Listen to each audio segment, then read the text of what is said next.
Hey y'all, guess what time it is? It's time to start really gardening.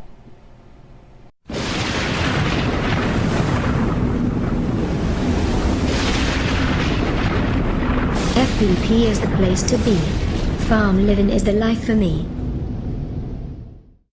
So join me on my gossip chair here with my beautiful background of azaleas, and I will tell you what we're going to be doing. Out in the garden, we have not emptied any of our containers, any of our buckets. And the same would be true if we had things in grow bags in like a kiddie pool or a modified kiddie pool. We just don't dump our buckets in between the seasons. Now, in the past, when it was time to refill, that would be the point in time where we would gather our buckets and drive them down to our reclamation box, dump them in, clean the gutters, clean all the buckets, clean all the landscape fabric, remix according to the recipe for reusing your reclaimed mix for season 2 or season 3. Those are the only 2 times you can do it. And then refill them, take them back out. I'm telling you, that's a lot of work, a lot of heavy work. So this year, we are going to show you how we're going to be refilling our buckets in place. But there are some steps and there are some caveats for certain vegetables. So I will be going over all of that with you today. So the traditional way, as I mentioned before, was to dump your mix, reclaim it, and then there's a recipe for how to reuse that mix.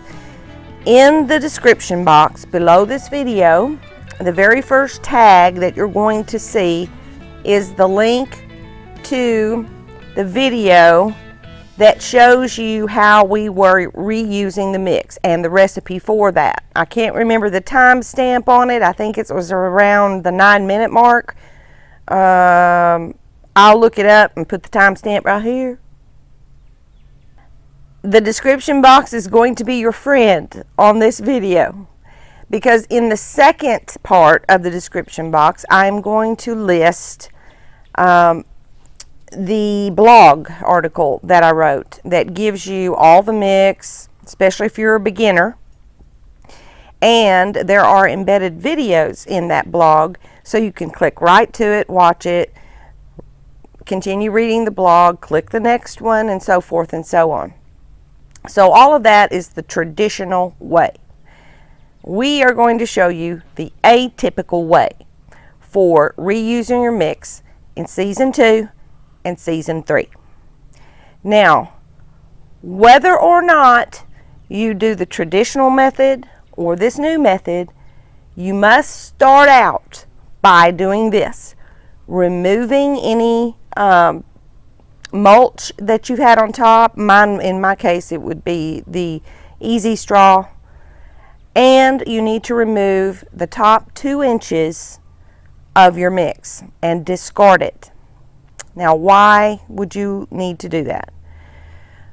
Well, there is a possibility that in that first 2 inches or so of mix, hi Coop, and you're getting big, Cooper Dooper, there is a possibility that larvae, eggs, spores could have overwintered in your potting mix, and you want to get rid of that. And you don't want to have it anywhere close by. So, well, let's just cut. Here's the video clip of us removing the 2 inches out of every container and hauling it off to the far side of our property.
perfect example of what can possibly overwinter in the top few inches of your soil.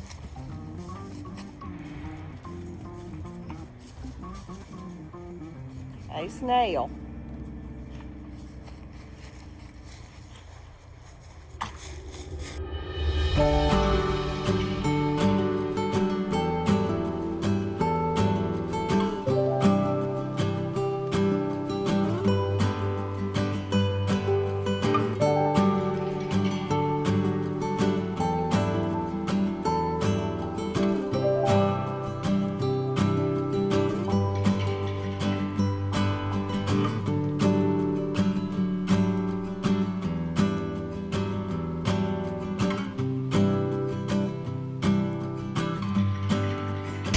Hey, Cooper, are you gonna make room for me? Come on, Cooper. Cooper. Come on, get in.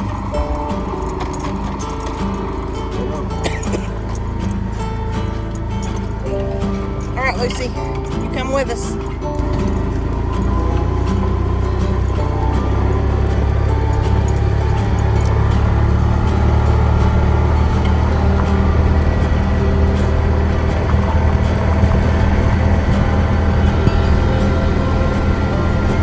This is our neighbor's property. We actually used to own this too. We're good friends with them. But it's easiest to get over to part of our property from this direction.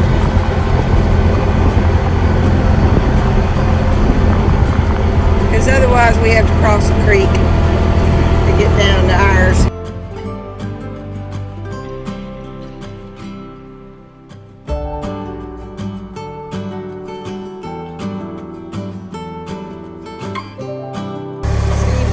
There's our house over there.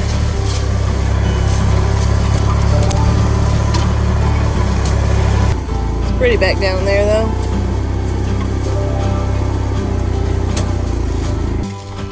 Okay.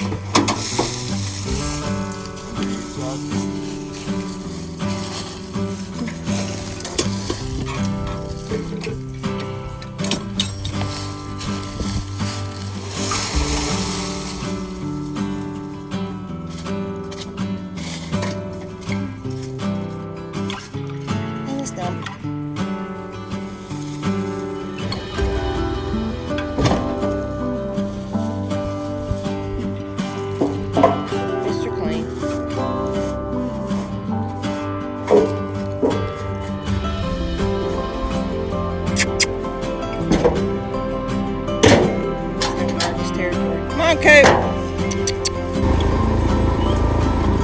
Lucy! Got one in. I don't see her. She'll come. You got to scoot over, Cooper. I need room too. Here she comes. Told you she'd come. Yep. Okay. This is some morning food.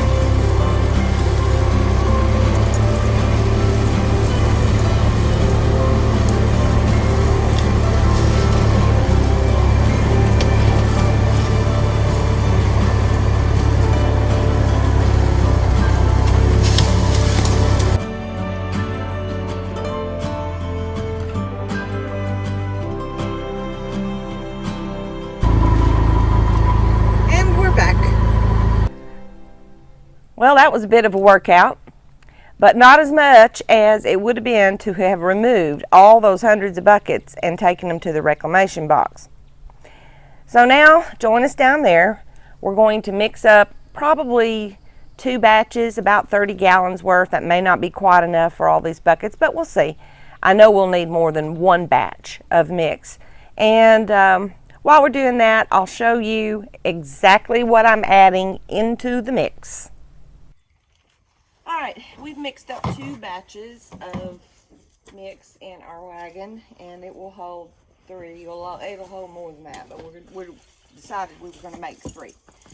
So I'm going to go over real quickly again what's in the mix and the things additionally that I add. We have our 2 5-gallon pails of peat, so 10 gallons, 1 5-gallon pail of compost, and we use mushroom based compost that we get from Lowe's. Now, the next thing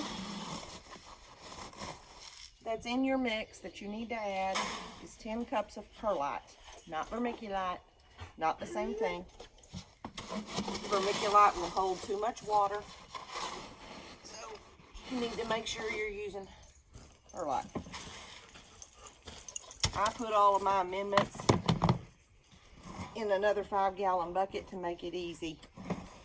The next thing that is part of the recipe is Epsom salt and lime, and as I've explained before, depending on what kind of lime you use is going to determine your measurement on your Epsom salt. If you're using dolomitic lime, you use 1.5 cups of lime, whether you're using dolomitic or ag lime, agricultural lime. But the difference between the limes, as I've explained before, is that ag lime does not have as much magnesium in it. I prefer to use ag lime because it's so much cheaper and I can get it down at a local feed store, whereas dolomitic lime, I've only been able to order that. Mostly what they have, I think, in terms of dolomitic lime at like Home Depot is not in powdered form. Therefore, you have to crush it because otherwise it's going to take a whole lot longer, many days, possibly weeks longer, for dolomitic lime that's not in powdered form to balance out the acidic nature of the peat. So, having said that, here's my dolomitic lime here's my ag lime, 1.5 cups. Oh, the stuff gets really packed.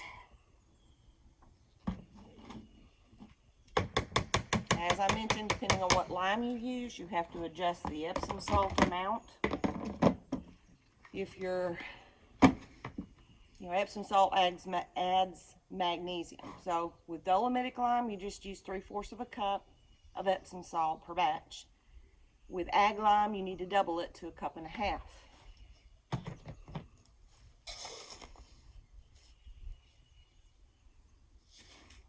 So there's my 1.5 cups. Now that's your basic recipe. Here's the additional things that I like to add. First off, because we are using method 2 for filling, which means we have moistened mix, we just fill up the bucket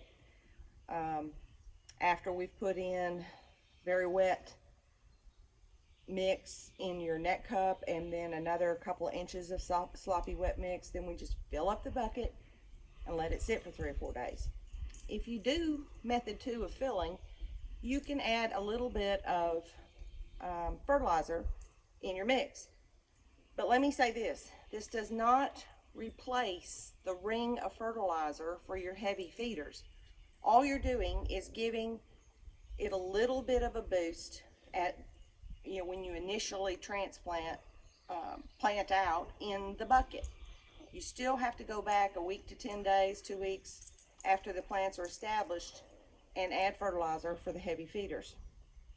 Now, what kind of fertilizer? I always use organic, and when you use organic, that means you have to double the amount that you use because the numbers are usually like a 5-5-5 versus a synthetic 10-10-10. I have 2 fertilizers here. I have Dr. Earth's, and this specific one is more for tomatoes, vegetable and herb fertilizer. It is a 463. So there's that one. When you add the ring, you're actually putting 2 cups per bucket of that. I also have Sustain, which I talked about last year and used, and it has, in addition to being organic, although it is an animal base from turkey poop and turkey bedding, it has like 17 different trace elements in it, so I like to use it. If you remember back last year when I started planting out my transplants, I mixed the Sustain in a 5-gallon container at 2 tablespoons per 5. So since this is basically 3 5-gallons, that would be like 6 tablespoons. So all I'm doing is taking a little 1/2 cup measure and adding that in. The next thing I add in is a product from the Boogie Brew Company. That is C90. I also added it at planting time, so at 1 tablespoon per 5. So again, I'm just doing kind of a shy 1/4 of a cup. C90 comes from ocean water. There's a whole long video on all of these explained in detail, but that has like 80 to 90 elements, trace elements that are naturally found in ocean water. The next thing I add is worm compost, and again, I get it from Boogie Brew, and I use the worm compost gold, and worm gold, I think it's called. And I put a very generous 2 cups in. And the last thing I add, also from the Boogie Brew Company, is something called Cascade Minerals, which is basically volcanic type rocks crushed up. And I put about 1 cup of that. And those are all the things that I add initially at this mix time. I will pour in my amendments first in our mixer. Then Randy adds the peat, lets that mix 1 pail. Then adds the compost, lets that mix. Then adds the final thing of peat and lets that mix. And then he stops it and jabs it with the shovel a few times because it doesn't completely mix. The compost is a little wet, and so you kind of have to work and play with it, but it still saves us a lot of time having our concrete mixer. That's it.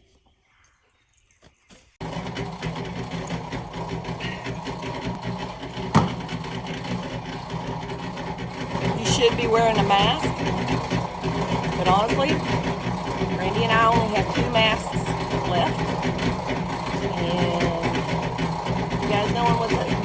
you guys know what's going on right now in our world, so we're saving that for when we absolutely have to have it. So we're holding our breath, and we're covering our face. That's all we need.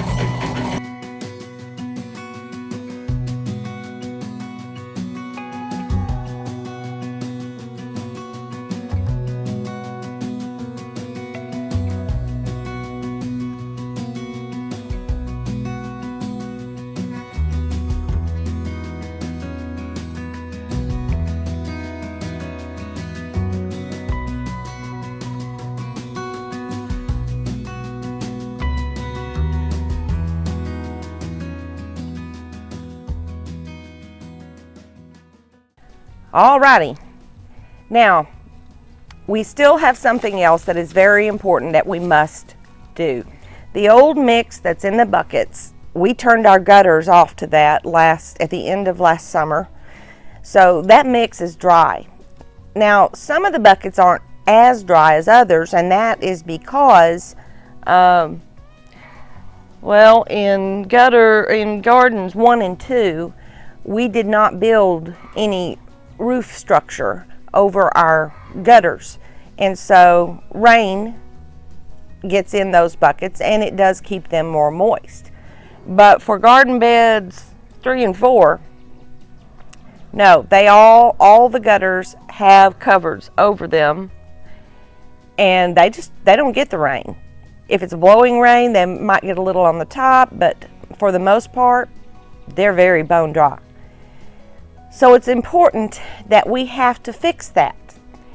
And I'm going to show you how we're going to fix it. Because remember, we have to get that wicking, that net cup that's so dried out down there in the bottom. I've got to find a way to get that to start wicking again, to be very wet. Because if it's not sloppy wet, it's not going to act as a wick. So without having to dump the whole bucket, here's what we're going to try to do. We've set off the buckets. And Randy is cleaning out the gutters, and we turned the gutters on. Pulling the roots off the net cup area and then putting them back on. And we'll show you what we're going to do next. You dum-dum. Cooper, go over to the gate.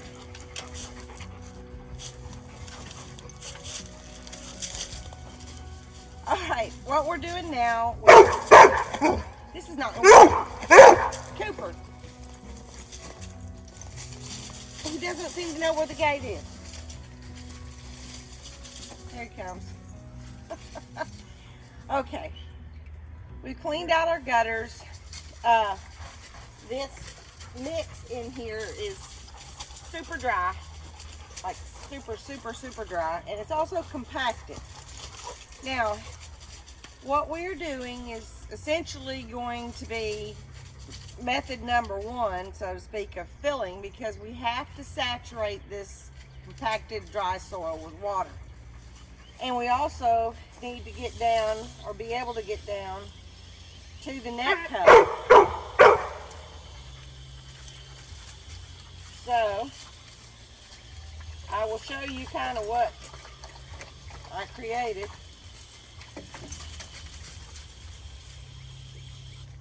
To get down to the net cup. I have 1 inch, maybe, no, 3/4 inch PVC that I had up in my greenhouse for back when I used to do row covers. This is what I used. And Randy cut it for me because it was too long. And he perforated, I asked him to put some holes perforating the end of the pipe about the length of, or about the depth of what we have in terms of potting mix in the bucket. This is kind of like fracking. Some of you won't like that term, but my dad was an old man, so I don't mind it. Anyway, we've got the holes here, which will help water it out. Now, this potting mix is so hard that I really can't hardly push it down. Although this one's been soaking for a little bit, so it's better. Taking the dirt out.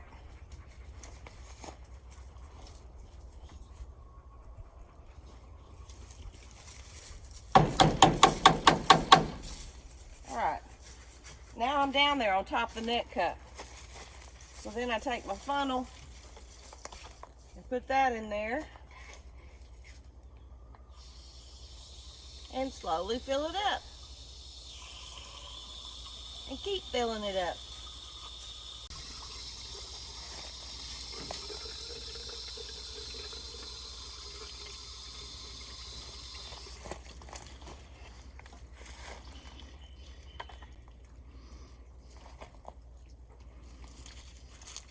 Okay, now I'm not going to try to fill in this hole. After I take the pipe out, I just put some more water down in there. We're going to let this sit overnight, and we will see tomorrow if it looks like it's wicking. I'll probably have to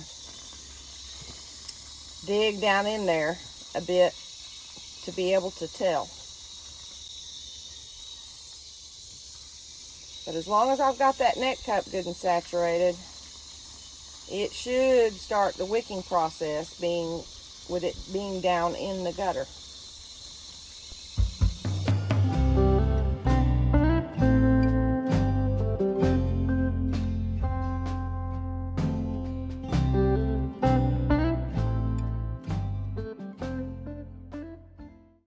All of the buckets here in gardens 1 and 2, the gutters were turned off, but as you can see, we have no covers over the gutters. And it's very moist.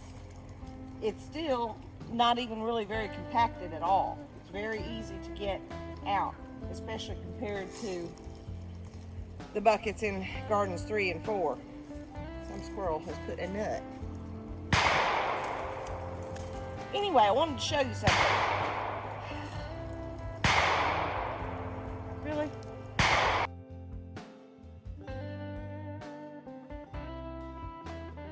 Anyway, I wanted to show you something. Even though this gutter is completely dry, hold this up. The net cup is very wet. I can't pull it out, obviously, but I can tell from touching it and looking at it that it's still very saturated, which is wonderful. So, all of these buckets in gardens 1 and 2, the only thing we're going to have to do now that we've removed the top 2 inches is fill it up with new mix.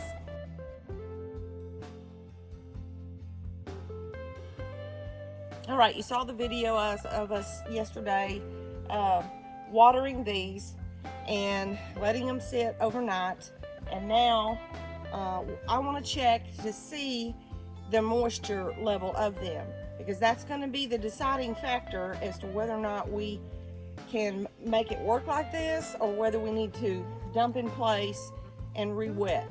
So we've got one here that we didn't even use this little mechanism.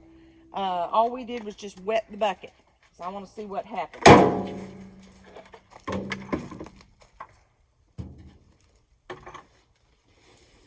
Okay, well, interestingly enough,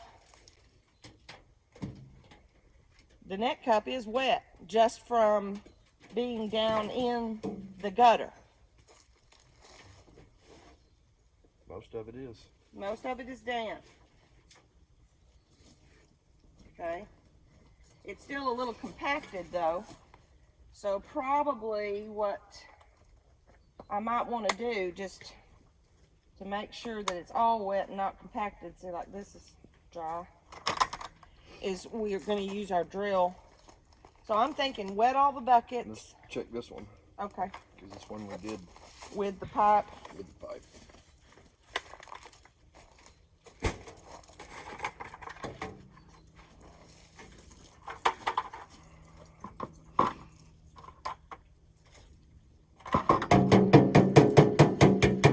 Can't get all that out. It's wet. It's wet, but it's very compacted. Yeah, it's wet. And all of this is moist. So I really think we should just Wet the buckets. wet the buckets with a water hose. Yeah. Well, wet the and buckets. just let it sit overnight. I think that'll work. I think that'll be the ticket. I think we'll delete this process. Yeah, I don't think this is necessary. Because we have the gutters clean and full of water, they're, you know, it's already, the wick's already down in there. The net cup wick. Yep. All right, we're fixing to get pouring rain. All those buckets will get nice and wet, but these won't. So we're gonna water these real quick. Maybe I can come back later this afternoon and finish explaining and showing what we're doing.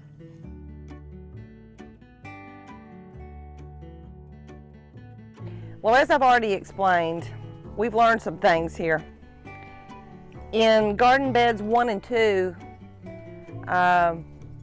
even though we had the gutters turned off, they were still damp. They were still wicking, and they were still, the potting mix was still loose.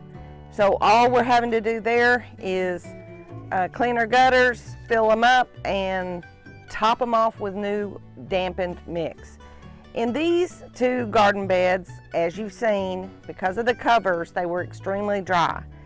So in our little test, we found that just wetting the top of the bucket really well, leaving it overnight, actually started the wicking action.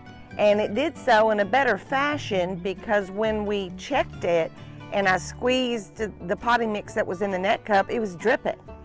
But in the bucket where we had stuck down my little rigged thing to try to wet just the net cup and some of the surrounding mix, That net cup, it was damp when we checked it, but it was very compacted, and when I squeezed it, it was just damp. No water wrung out of it, so I know it wasn't super saturated. So what we've decided to do, as we said, was wet every bucket really well, and then Randy has taken his drill, which we're going to demo for you here how we do that. And there's one more thing I want to do before we go to the next step. We put our clothespins around it just to kind of help hold the fabric, and he runs his drill really slowly so he doesn't grab the fabric and make it mess up the bucket.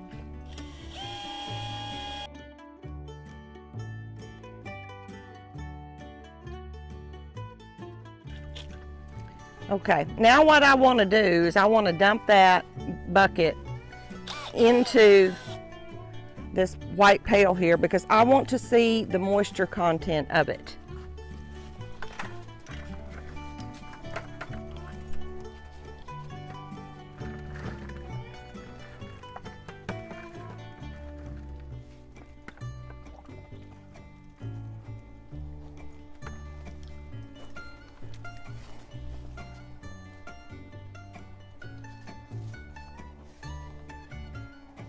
Okay, this is my net cup.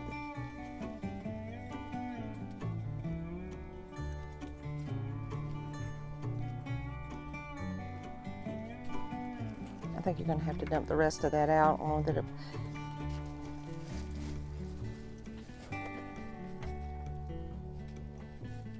Okay, it's wet and it does have a little water that wrings out.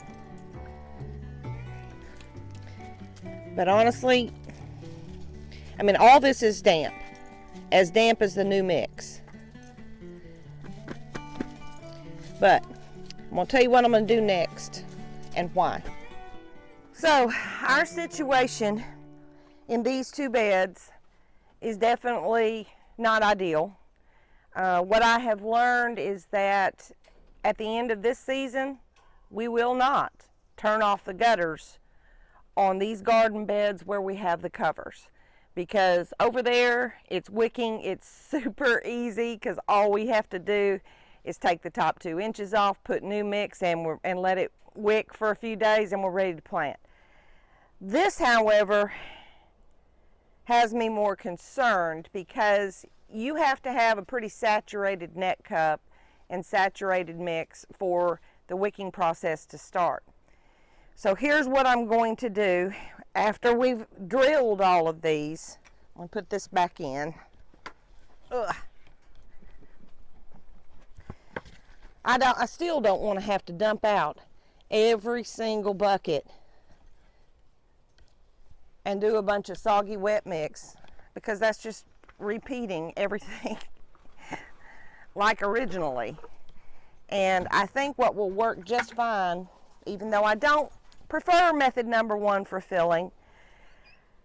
After we drill, we're going to saturate this again until I see water running out the bottom of the net cup, or really just the drainage holes that we have at the bottom. That way I know it's totally soaked all the way through. So we will go through this garden bed, drill all the buckets, water them again to where the water's dripping through, and then go back and add our new mix, and these 2 beds will be done. Over there, we're just topping it off with new mix.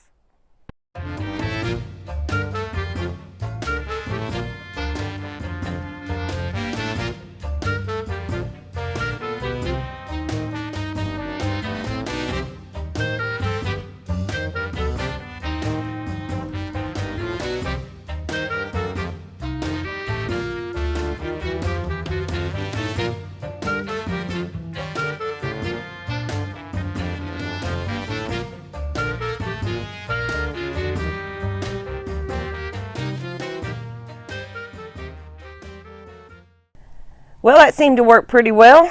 So we have our buckets ready to go, and now they are ready for the moistened, brand new potting mix that we mixed just a minute ago.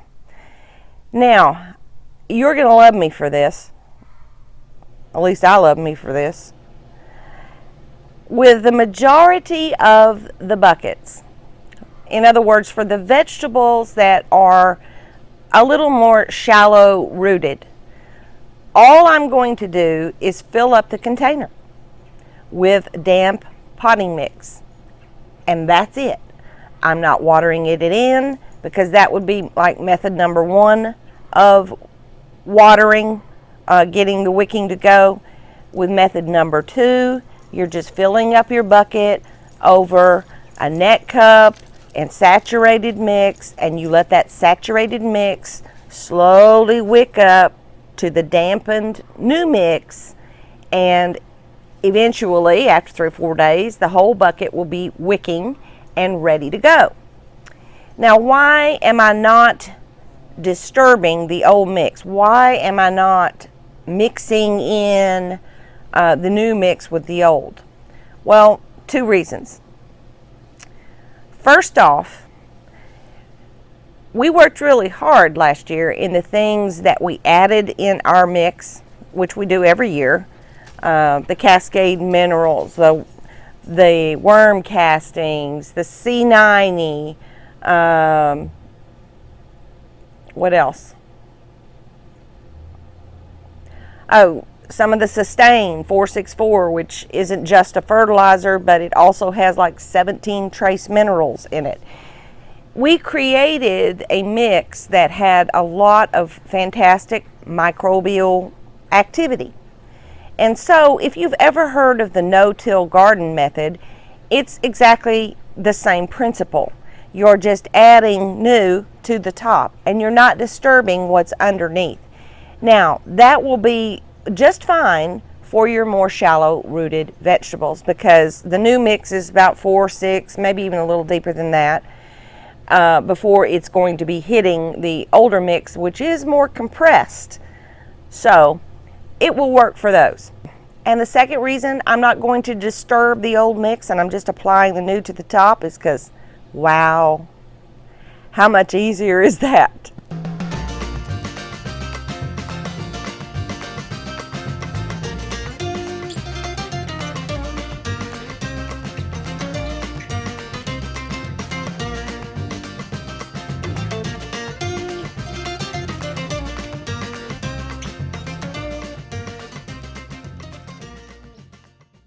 Okay, now for the caveats. Let me interject here. First off, you need to understand when I talk about filling method number 1 and filling method number 2, you need to know what that is. So if you don't, again, the description box below this video is your friend, and I have included a video next that shows the 2 methods of filling. All of your root crop vegetables really definitely benefit from using method 2 for filling your containers, buckets, or bags. So if you don't understand those 2 methods, I would suggest you pause this video, watch that one, and then come back. Okay, so if you know the 2 methods of filling, what I'm about to explain and show to you down there will make a whole lot more sense. So here are the caveats to not just filling up your bucket. The first one would be carrots and like potatoes.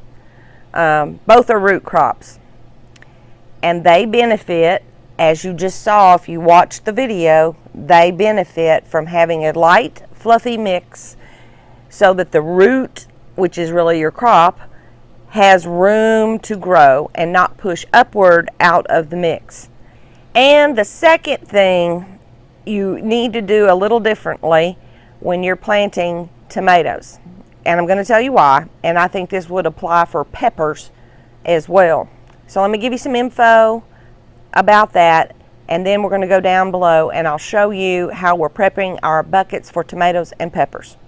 If you're only planting cherry tomatoes, you're good.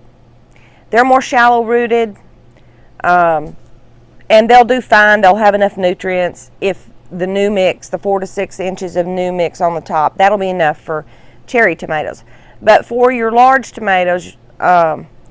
you need to incorporate some things. First off, in the older mix, it would be advisable to add an equal amount, a small handful of Epsom salt and gypsum. Epsom salt provides magnesium. Gypsum provides calcium without changing the pH. Now, magnesium and calcium, those minerals compete with each other for the plant to be able to take it up. So it's really important when you're adding this to the older mix that you make sure you got the same small handfuls of each, because you don't want one of the minerals overriding the other. Equal amounts.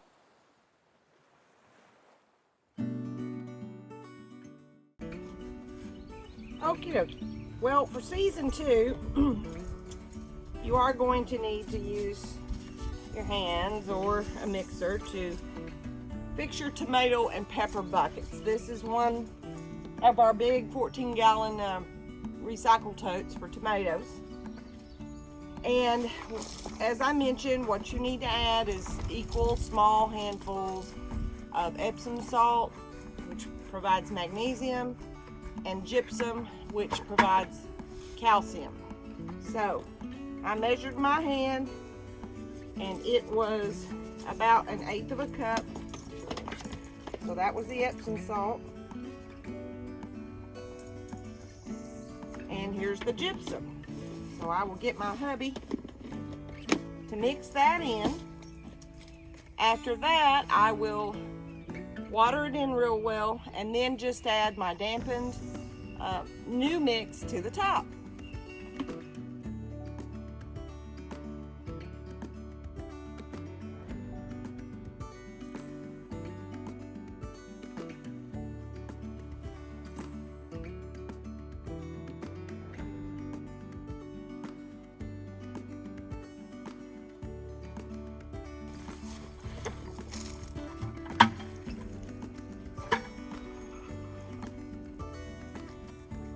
Tomato bucket ready to go.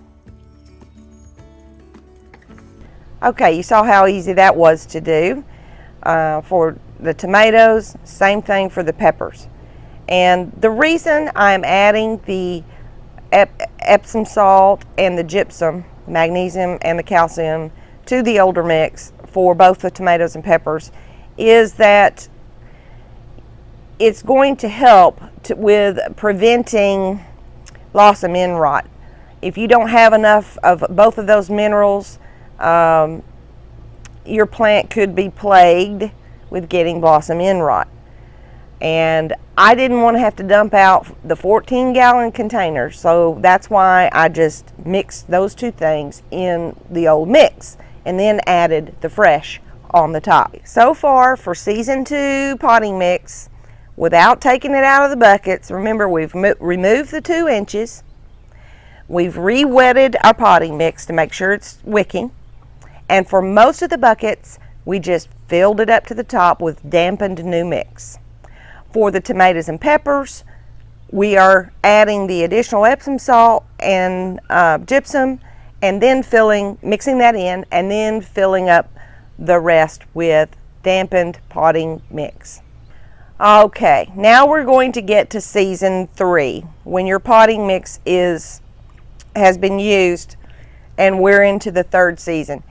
You need to do it differently than I just showed you for season 2. In fact, you could do it this way for season 2 if you find this easier.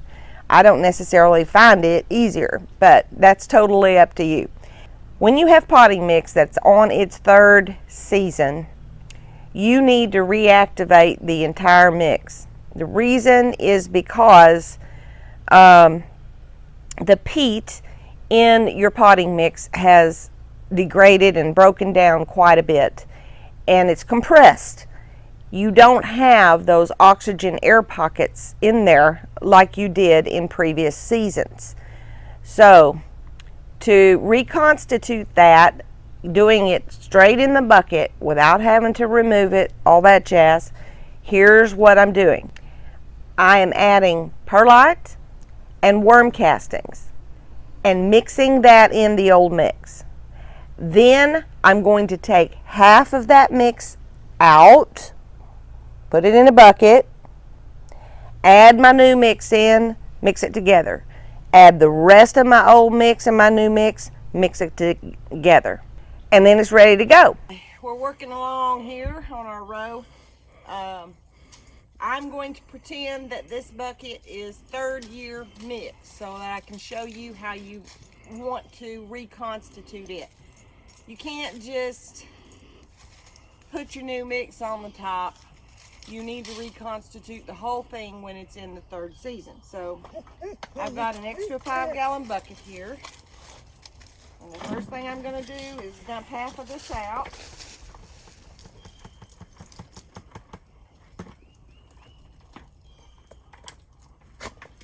I'm going to need you.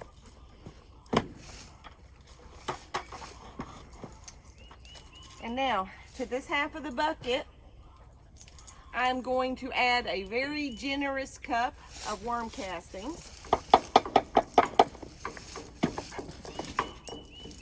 And I'm going to add about a 1.5 cups of perlite for a 5-gallon bucket. And now I will get my husband to mix this.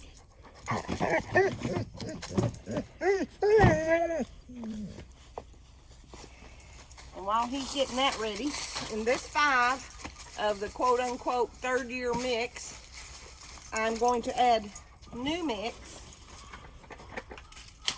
to it. Just a sec. And I'm also going to add just a tiny bit of new mix to that part.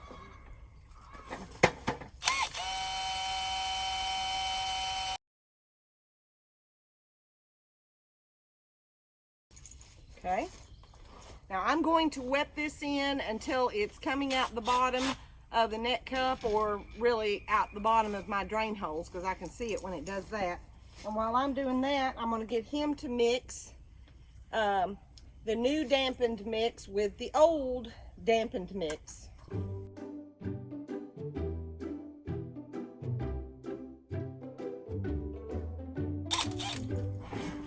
Alright, that's coming, the water's coming out the bottom. So now I'm just going to fill this up the rest of the way.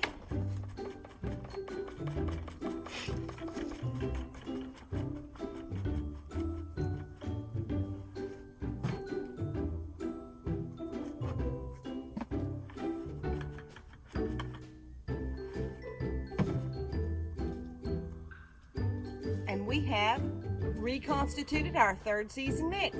Easy as that. Now after that 3rd season, guys, you do need to get rid of your mix. You can put it in your compost pile. You can spread it in your landscape beds.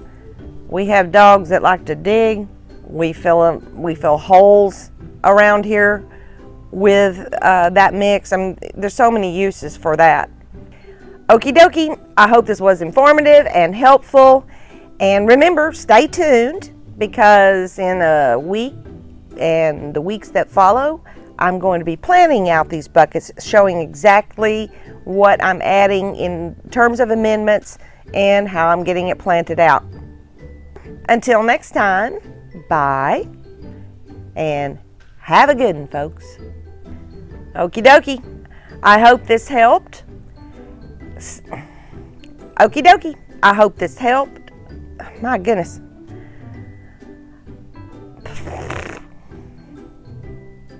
I cannot say that. Okie dokie, I hope this what is this helped? This helped? If you remember back, if you watched that video when I planted last year, transplanted my plants. Goodness gracious.